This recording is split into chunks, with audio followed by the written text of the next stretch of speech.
자, 문 정권이 지난주에 출동을 했어요. 부인은 저 충북의 폭염 독거노인한테 갔고, 박안 양반은 호프집에 퇴근길 생맥주 쇼에 갔습니다. 누가 대통령을 보고 박안 양반이라 했다고 저보고 지난번에 그러대요.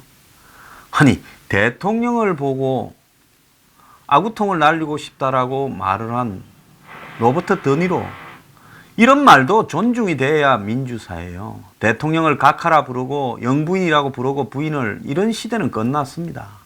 대통령도 희화되고 패러디의 대상이 되고 조롱의 대상이 될 수도 있는 사회, 비판과 비난이 자유롭게 허용되는 사회가 정상적인 사회라고 봅니다. 저거들이 야당일 때는 보수 독재 정권들이 비판과 비난이나 그 다음에 희화화나 패러디나 위트나 유머를 허용할 줄 모른다고 그렇게 지랄 난리를 떨던 자들이 이제는 저들이 대통령이 되니까 대통령을 존중하기를 원합니다. 대통령이 존경받을 짓을 해야 존중을 하죠. 저는 존중할 생각이 전혀 없습니다. 왜? 저는 대통령이 대통령다운 일을 지금 하지 않고 대한민국을 해체, 파괴하고 있다고 생각하기 때문에 그렇습니다. 내 생각이 그렇다는데 이 생각을 말하는 것이 위법이라면 이 사회는 저는 민주주의적 사회가 아니라고 보고, 이런 말을 해서 잡아간다 뭐 걱정하는 사람인데, 저는 그런 사람도 머릿속을 고치기 바랍니다. 저를 걱정해서 그러겠지만요, 그 사람의 머리도 과거의 썩은 독재 시대의 사고에 머물러 있기 때문입니다. 잡아가요? 뭘 잡아가요? 잡아가려면 잡아갈 다른 건을 잡아보세요. 내가 이야기를 하는 거예요. 욕을 했다고, 비판을 했다고 잡아가요? 지금 이 무슨 과거에 막걸리 국가보안법이 있어서 막걸리 집에 술 먹다가 대통령 욕하면 잡아가는 70년대 그런 시대입니까? 웃기는 소리 좀 하지 마라 그러십시오. 자, 문재인이 만들어가는 나라, 어떤 나라입니까? 자기가 길거리 놓으면 어쨌든 지지율은 올라가서 조금이라도 0.9% 올라갔대요. 또 다른 데 봐도 한 1, 2% 올랐어요. 길거리에 나갔는데 7주차 또 떨어졌다 하면 말이 안 되지 않습니까? 어떻게 올라갔는가는 지지율이 제가 말하지 않겠습니다. 자, 그런데 이 사람들 이래 봤자요, 또 내려옵니다. 이제는 틀렸다고 봅니다. 왜? 대법원 문건에 국민은 이기적인 존재라고 되어 있다고 또 언론에 공개해서 난리를 쳐요. 이것도 좀 웃긴데, 아니 대법원이 상고법원을 만들어서 뭐 자기들 이해관계를 좀 넓혀 보겠다고 내부의 행동 지침을 만드는데 그게 무슨 소리를 못 씁니까? 아니 사람이 일기장 안에 무슨 소리를 못 써요? 공개되지 않고 저거들 몇 명만 돌려서 볼 문건에 무슨 소리가 안 들어가겠어요? 그래, 그걸 압수수색을 해서 이렇게 훔쳐가지고 그걸 국민 앞에 언론에 흘려요. 비사실 유포를 한다고 무슨 김경수 건에 대해서 지랄 난리들을 하는데, 누가 비사실 유포를 합니까? 기무사 문건이나 대법원에 지금 무슨 뭐 사법농단이라고 이름 붙인 사건에서 누가 사실을 언론에 흘러서 불법인가 위법인가를 보고 대법원과 기무사 문제요. 간단해요. 근본적으로 이 부분은 제도적 개혁을 해야 될 부분이에요. 제도적 개혁으로 가야 되는데 불법적인 요소가 있으면 그건 충분히 조사해서 불법적인 요소로 기소하고 그럴 때만 발표하면 되는 겁니다. 자, 나머지 도덕적인 비난이나 어떻게 저놈들이 저럴 수 있을까, 사람 머릿속을 들여다보는 비난을 정권이 그걸 언론에, 정권 앞잡이 언론에 풀어서 대중들로 하여금 욕하게 만들어서 돌을 던지게 만드는 거는요, 그건 법과 제도를 무시한 겁니다. 그리고 이 문제에서 가장 핵심은요, 제도적 개혁이에요. 기무사가 정치 행위를 한 것은 2004년에 노무현이 탄핵됐을 때, 노가 다시 탄핵에서 돌아왔을 때 저항하는 사람을 진압하기 위해서 거기에 계엄이라고 붙였든 안 붙였든 관계없이 계획도 세웠던 거고, 그 다음에 박근혜 전 대통령이 탄핵이 기각되어서 복원할 때 대비해서 계획도 세웠겠죠. 왜? 기무사는 원래 먹이 주는 사람을 무조건 충성하는 정치적인 기관입니다. 그래서 안 봤어요? 이번 정권에 또 기무사령관이 된 이석군과 하는 사람은 또 문정권을 위해서 충성하지 않습니까? 그러니까 제가 볼 때 이런 정치 조직이 군에 있을 필요가 없기 때문에 저는 기무사 해체해야 된다고 봅니다. 과거에는 뭐 간첩을 잡기 위해서 기무사를 군 방첩을 위해서 존재해야 된다. 국정원은 그래도 간첩 잡기 위해서 존재. 가만히 보니까 정권이 바뀌니까 이제 국정원이 간첩을 잡기는커녕 간첩 잡는 기능을 아예 포기하고 정보 수집이나 조사는 포기하고 이제 뭘 합니까? 북한 구멍 뚫어서 북한과 내통하는 기관으로 바뀌어요. 그래서 정치가 바뀔 때마다 이런 식으로 흔들어 다니는 기구들은 없애는 게 맞다. 제가 나중에 오부에서 좀 이야기를 하려고 합니다. 그래서 제가 드리고 싶은 이야기는 지금 이 정권이 그런 사실들을 끄집어내가 국민이 이기적인 존재다라고 표현했다는 걸 언론에 온통 퍼뜨렸어요. 국민이 이기적인 존재가 맞지 아닙니까? 공개하지 않을 문건에 자기들 몇 사람 보는 문건에 국민이 이기적인 존재라는 걸 알고 우리가 대응해야 된다고 말을 한다고 그것이 잘못된 겁니까? 국민은 신성 불가침의 영역에 있어서 언제 어떤 일이 있더라도 국민은 훌륭하고 국민은 옳다 이렇게 말하면서 촛불 팔아서 촛불이 위대하고 촛불 정신으로 집권했고 촛불 민주주의라고 이야기하는 이런 지금 문정권의 행태가 옳은 겁니까? 그래 촛불로 집권해서 촛불 집회할 때 사회봤던 김제동이를 KBS의 메인 뉴스 시간에 앵커로 시키고 그래서 촛불 흔드는데 큰 역할을 했던 엔터테인먼트 기획가 타겟민이를 온갖 진짜 미투의 대상이 될 수도 있는 인물을 지금 저 자리에 그대로 꽂아놓고 첫눈이 내리면 가라고 그 감성적인 말로 포장을 합니까? 웃기는 소리 좀 하지 마라 그러십시오.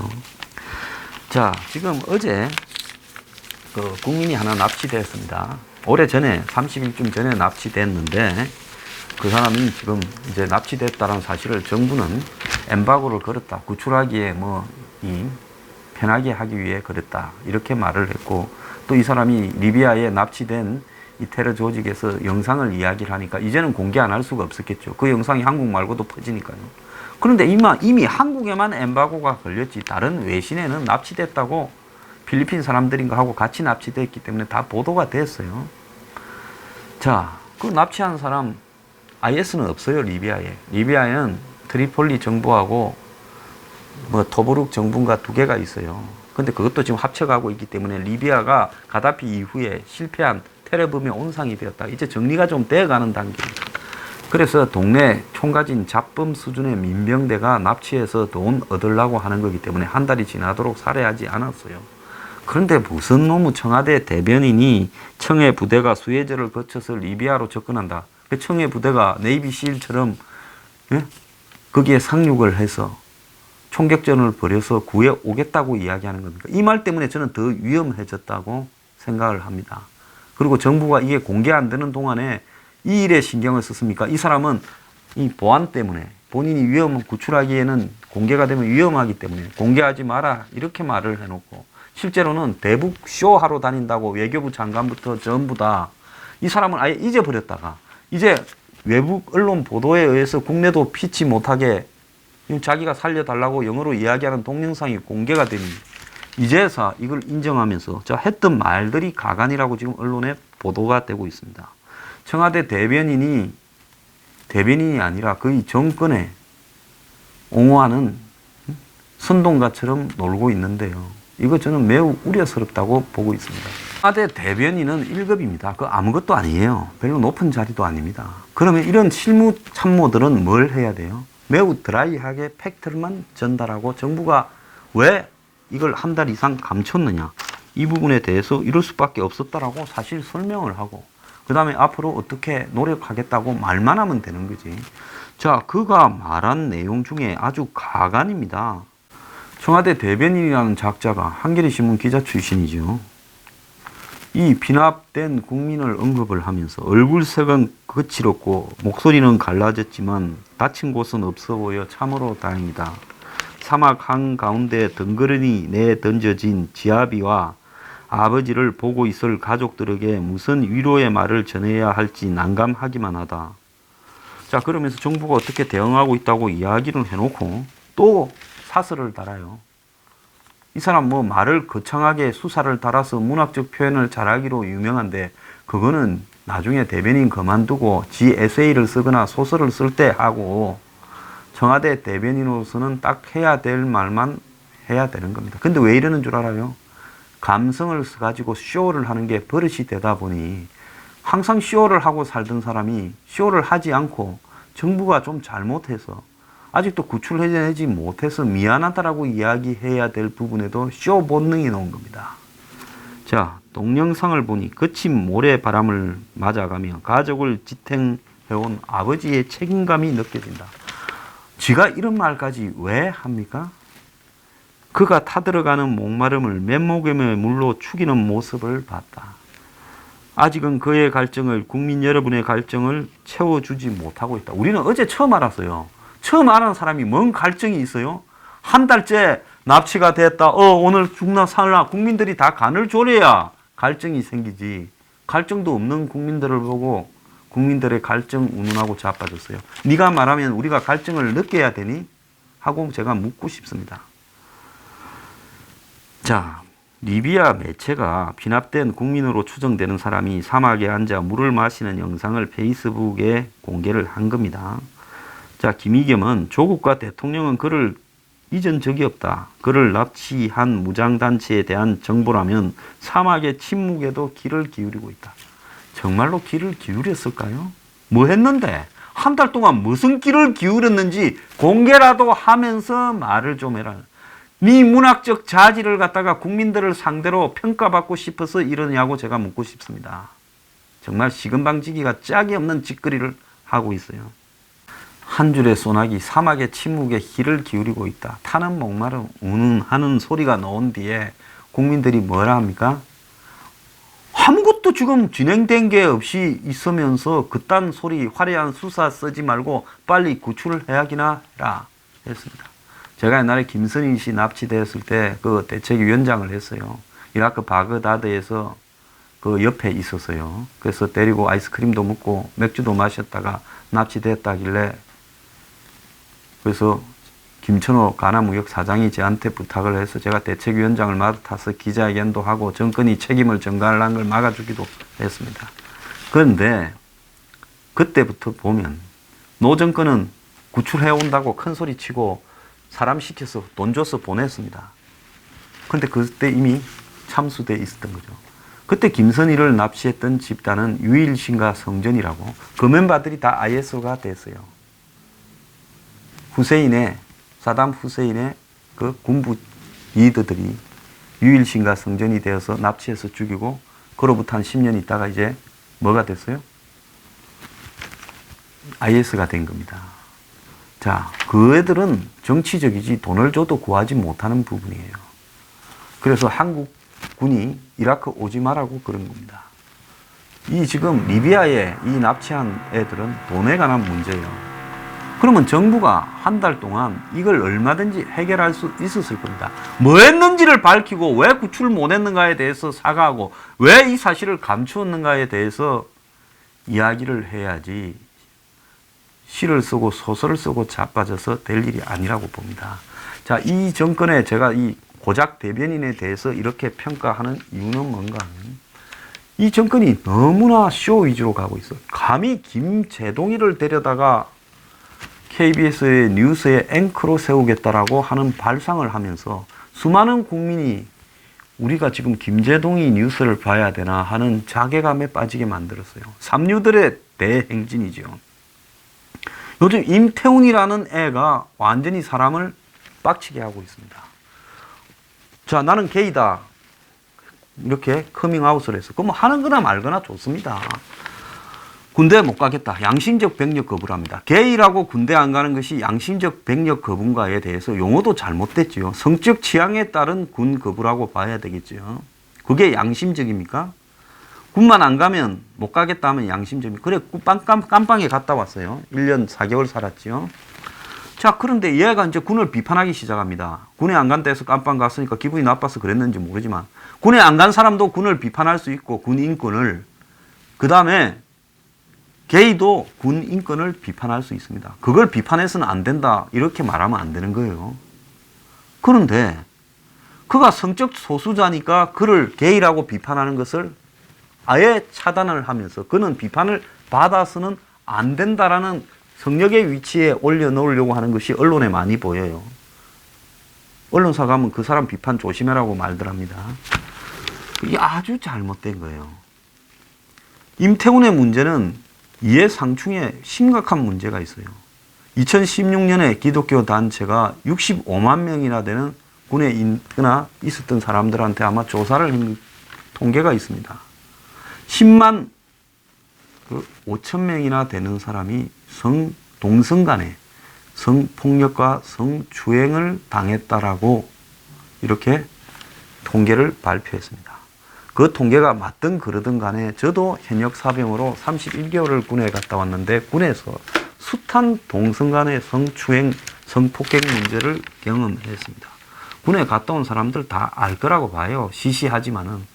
가해자도 있고 피해자도 숱하게 있겠죠. 쫄병들 중에 좀 이쁘장한 애 오면 내 옆에 자라 하면서 벨짓거리를 다 하고 성기를 만지고 하는 일들이, 몸을 쓰다듬고 하는 일들이 비일비재합니다. 군이라는 상황 속에서 성적인 억제나 통제가 행해지니까 그런 부분을 그렇게 이상하게 발산시키려고 하는 놈들이 꼭 있어요. 많이 있어요. 그러면 군의 보편적인 인권에 관한 문제나 폭행에 관한 문제 중에 가장 많은 사례가 동성 간의 성추행이나 성폭행이라는 겁니다. 그런데 군 인권센터를 한다라는 임태훈이 이 문제를 제기해서 문제를 삼을 수 있겠습니까? 지금 동성 간의 성 문제를 이렇게 수용한다라는 진보 정당, 정의당 같은 데는 군에서 벌어지는 좋아서 서로 상관하는 문제에 대해서 동성 간에 처벌하지 말고 허용해라고까지 이야기를 법제화하겠다고 말을 했습니다. 아니,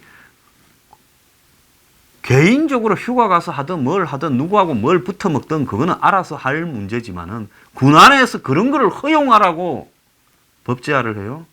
자, 서로 눈이 맞아서 붙어 먹는 것과 폭행을 하는 것과의 차이에 어떻게 면밀하게 군에서 그걸 구별할 수 있다고 보십니까? 자, 이런 사람이 군의 인권을 이야기하고, 예? 군의 잘못을 이야기할 수 있느냐라는 것. 딱 이런 문제에서부터 자신은 어떻게 처신해야 될지 한계에 부딪히잖아요. 자, 좋습니다. 그래도 또 이야기를 할 수 있어. 그런데 송영무를 마린원에 데려가서 보면 부록하잖아요, 그거. 지가 뭔데? 국방부의 무슨 공무원입니까? 지가 왜 장관 데리고 오고 어떠고 이러면 이렇게 하기로 하지 않았느냐고 중재하는 말을 해요. 이제 눈에 보이는 게 없어요. 들리는 말로는 임종석 씨 부인이 대학원에 무슨 동창이다라는 소문이 퍼지고 있어요. 임종석 씨는 아는가 모르는가에 대해서 답을 좀 해야 될 거라고 봅니다. 자, 그래서 청와대 비서실장 부인과 대학원 동창이라서 임태훈은 그렇게 처신해도 되는 겁니까? 그래서 이 정권의 군개혁에 대한, 좌파는 군개혁이라고 내가 볼 때 보수 진영에서 봤을 때는 군의 해체지요. 거기에 리더로 쓰고 있습니다. 그러면서 지금 장관까지도 좌지우지하는, 그리고 군의 기무사의 문건을 들고 흔들고 있어요. 기무사 안에 양심적 제보를 받았다는 식으로 이야기를 하는데 군 내부에, 아니 기무사가 저런 짓거리까지 만약에 했다면 해체해야 되는 거 아니에요? 뭔 계획을 해요? 자, 그래서 이런 김제동이, 이런 타겟민이, 이런 대변인들을 데리고 문재인이 이끄는 나라가 어떤 나라로 만들어 가려고 이러느냐는 겁니다. 신문에 보면 문재인 대통령은 저녁을 누구랑 먹을까? 혼밥, 가족, 김정숙 씨, 그 다음에 임종석 비서실장 이렇게 먹는 경우가 많고, 워커홀릭이라 산처럼 쌓인 보고서를 읽으면서 밥을 먹기 1순위, 혼밥인 경우가 많다. 그리고 여러 사람과 근하게 먹는 스타일이 아니어서 가족이나 측근하고 간단하게 먹는 경우가 많은데, 그 측근이 임 실장일 경우가 많다. 그래서 임종석이 지금 실세다라는 소문이 나고 있는 겁니까? 문재인이 임종석과 함께 먹을 때는 식사 뒤 가볍게 술 한잔을 하는 경우도 있는데 이때 불려오는 사람이 이낙연 총리라고 한다. 보통 임 실장이 전화로 일정 없으시면 청와대로 오라 대통령 전가를 보낸다고 하고 이 총리는 매주 한 차례씩 대통령과 밥을 먹으면서 독대하는데 그 외에도 이런 술자리에서 대통령과 대화를 할 기회를 따로 가진다. 요즘 문재인의 핵심 관심사는 협치다. 오늘 아침에 보니까 박선수 무슨 평화당의 박지원 의원의 측근이죠. 박선숙을 장관으로 임명하니 하는 소리까지 하고 있습니다. 잘 하세요. 그래서 이런 문제들이 어느 정도 해소된 지금 합당에 준하는 통일부 장관 자리를 제안했다고 하는 겁니다. 여당의 대표도 협치를 잘 할 사람이 되는 게 좋다. 그런 점에서 청와대가 이해찬 의원의 대표직 도전에 떨떠름해 하는 표정을 보이는 건 자연스럽다. 제가 청와대 핵심이 이해찬에서 김진표로 지금 바뀌고 있다라고 이야기한 부분, 아직도 이해찬이 지지율에서는 1위예요. 무게가 있으니까. 근데 대의원들이나 당원들이 청와대가 이해찬을 밀고 있는 줄 알아서 그런데 청와대가 이해찬을 지금 밀지 않는 게 아닌가 하는 소문이 점점 퍼져나가고 있습니다. 이해찬과 문재인의 관계를 보여주는 상징적인 사건이 있다. 2년 전 20대 총선을 앞두고 긴급 투입된 김종인 비대위원장이 친문 패권주의 청산을 위해 친노 친문 상당수를 낙천시켰는데 그런데 그 직전에 공천 배제자 명단을 입수한 문재인이 비대위에 전해철은 빼달라고 간청을 해서 전해철은 살아남았는데 문재인은 데스노트에 올라있던 이해찬에 대해서는 말이 없었다. 구명에 적극적으로 나서지 않았고 이 사실을 알고 이해찬도 섭섭해했지만은 낙천의 칼날을 피할 수 없어서 이해찬이 굴하지 않고 무소속으로 세종시에 나서서 지역구에 이렇게 당선됐고 그래서 5개월 만에 복당을 했다. 자, 제가 이 청와대가 이해찬을 원하지 않는다라고 지금 여당 대표에서 선거에서 이야기한 부분이 이렇게 자세하게 확인되는 겁니다. 그래서 이해찬은 청와대 지지를 얻으려다가 지지를 받지 못하고 대표에 출마했고 이제 사람들은 처음에 이해찬이 나왔으니까 당연히 청와대에서 미는 것처럼 생각했지만은 이재명 문제에서 김진표가 탈당하라고 공격하고 이해찬은 침묵을 지키는 부분으로 봤을 때 이해찬과 이재명은 낙동강 오리알에 대한 공통 분모를 가지고 있다 이렇게 보입니다. 어쨌든 낙천 무소속 출마 복당을 거친 이해찬이 당대표가 되면 문재인이나 주류는 이것이 매우 부담스러울 수밖에 없다. 그래서 이해찬 출마 발표 전날 밤 미국을 방문 중이던 친문계 홍영표 원내대표가 이해찬에 전화를 걸어 만류한 것에서부터 친문들의 부담스러운 기류가 묻어난다. 전해철과 황희 등 핵심 친문 의원들은 이해찬 대항마인 김진표를 대놓고 밀고 있다. 특히 권리당원이 전국에서 세 번째로 많은 경기 지역 당 조직을 쥐락펴락하는 전해철은 지금 지원에 앞장서고 있다. 김진표가 대표가 되면 전해철은 사무총장에 올라 총선에 막강한 영향력을 행사하게 될 것이다. 이해찬도 호락호락하지 않다. 현 정권 뿌리인 원조 친노가 이해찬이기 때문이다.